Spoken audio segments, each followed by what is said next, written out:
Assalamu alaikum wa rahmatullahi ta'ala wa barakatuh.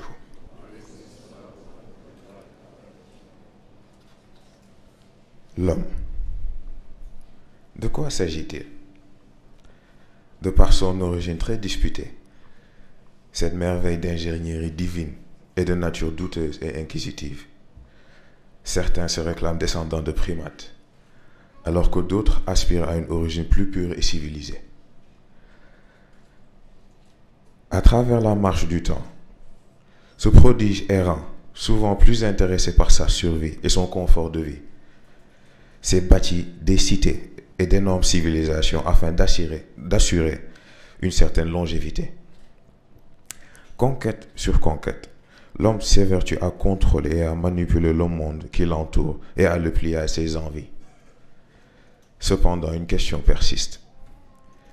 Quelle est la finalité du projet homme?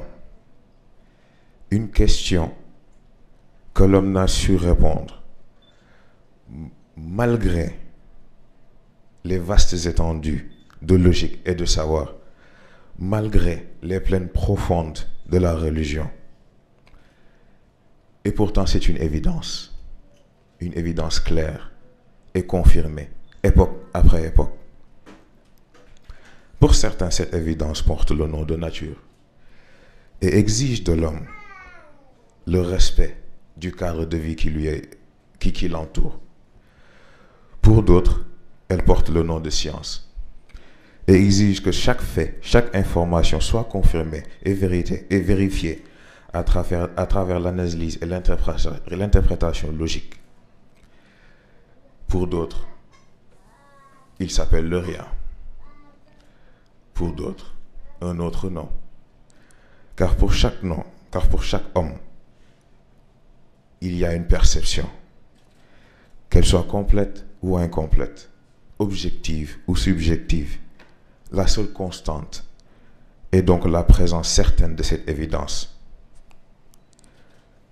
À notre niveau, nous préférons adopter un nom plus complet, plus objectif, et qui ne dépend d'aucune réalité, d'aucune perception, l'origine de toute existence, Allah, le souffle premier.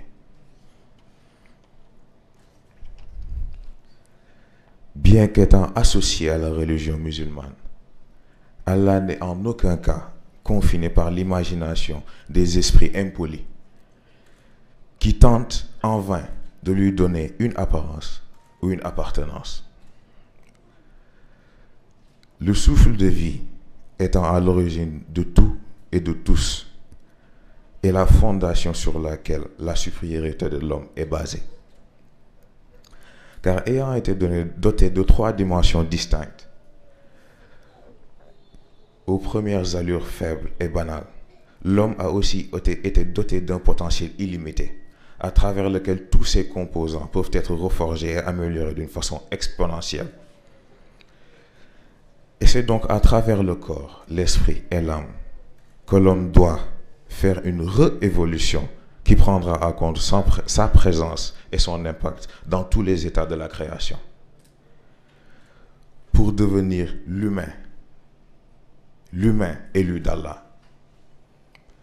Il reste alors à l'homme une dernière conquête, la plus noble conquête, celle de soi, celle qui lui ouvrira la voie de l'héritage qui lui a été destiné.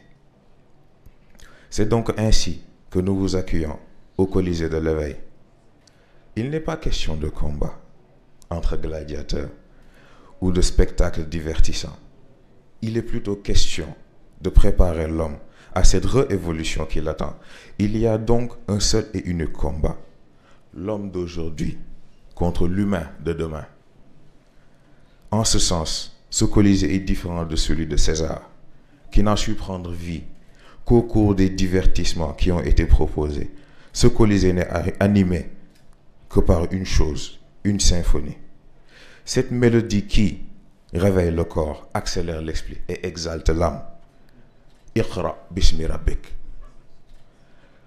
Nous vous invitons donc, en ces quelques jours de ce mois sacré, à une redécouverte et une réétude des concepts, mais surtout à une nouvelle vision de l'humanité.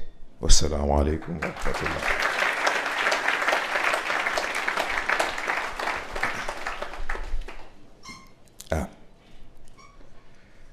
ñoo ngi jéggulu ci baatu tubaab bi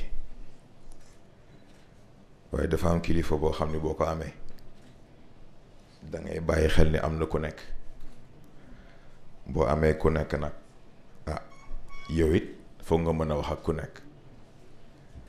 ñoo ngi nuyu ñëpp di baalu ñëpp àq di baal ñëpp àq te di ñaan yàlla yàlla nañu boole barkeelal ñu suñu koor yàlla nañu yàlla mottali suñu yéene ñun ñëpp. kàddu yi sax jarul muy gën a gudd ndax yàlla xam ne lii ñu indi fekk nañ boroom yëf yi wax ko xanaa compléter li ñuy mën a compléter rek participer li ñuy mën a participer waaye matoon na ba pare. nañ déggee léegi góor gi indi ko doomu aadama dafa am nit am projet bi nag bu amee nit a tax ñuy wax waaye lan mooy nit nit mooy doomu aadama bi yitte ak jom tabax. ndax jom ak yitte mooy tax doomu aadama xam ni yàlla doy na ko leneen lu dugg àjjana di noos. jom ak yitte mooy tax nit xam ni gannaaw àdduna gi ak lu mu fi mënti sonn am na foo xam ne par force il faut mu dellu fa te mooy ci boroomam. kon nag balaa moo dem il faut mu defaru fii ba bu taxawee ci kanamam du rus. loolu mooy objectifu Colisée bi ñu tudd xëy na Colisée ba ñu mii noonu booy ba nekk ca Rome xeex fii noos fële loolu yëngal lu ñu intéressé wuñu ndax combat bi ñu intéressé mooy bi nit war a dundee bis bu nekk. ndax nit bu nee avancé naa bu yamee ci kàddu amul sens. nit bu ne avancé naa il faut mu natt boppam par rapport ak fi mu tolloon. ndax maa ngi fii te dara prouvé wu ko amul. moo tax Colisée bi ñu indi dafay permettre nit mu mën a def face li koy téye gannaaw. li tax ba doomu aadama bi évolution bi mu bëgg a am avancement bi mu bëgg a am jotagu ko am. obstacle yooyu lañ bëgg a leeral mu mën a xam fan lay teg tànkam ba bu ëllëgee bu xëyee mën a mat nit. looloo ñu yitteel. moo tax cadre bi ñu def ko xëy na kàddu yi comme ni ma ko waxee jarul muy gudd sax ndax yeneen fan a ngi ñëw te ñoo koy bokk ak yéen incha allah. moo tax l'essentiel moo nekkoon loolu xëy na di gën a baalu àq rek ndax munoon na demee neneen sax te incha allah danañ ci àgg. guddi na ba pare te xam naa yenn njaay njëg yenn njóobee ñi fi mu toll nii reer bi la ñuy xalaat kon nag ñu yamale kàddu gi foofu. wassalaamu aleykum wa rahmatullahi taala wa barakaatu.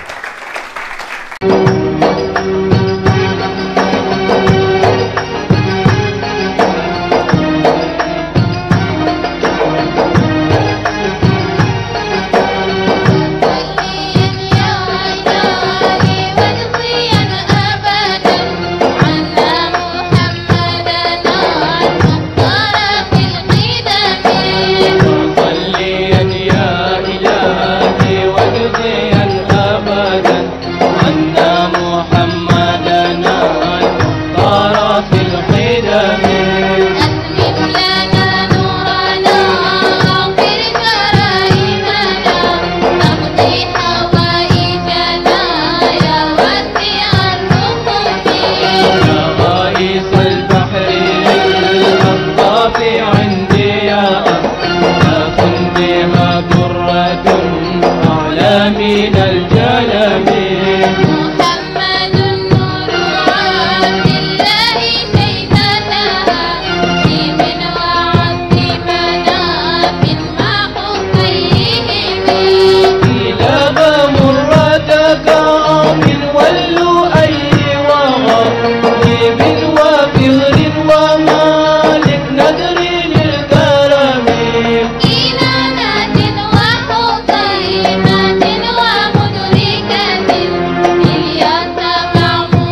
فاروقا بكعبهم. أما علي بلا شك قد التهيا بشيبة الحمد ذي الإبدال والهمم. أما البهور لذي الأقطاب فإسرائيل ترتي بهن تلاقي غير منتظم. هن فاتمة سلمى وعتيكة صفا وفاتمة هندا له نصيب. مرسية بنت شيبان وماوية بالواب سلمى وليلى عد لم تلم. منهن جندلة لا تنسى عتيكة وبرة ثم بنت الصاد ذي الكرم. سلمى وليلى رقاب سودة ومعاد ومغدد عين قد تغتنم.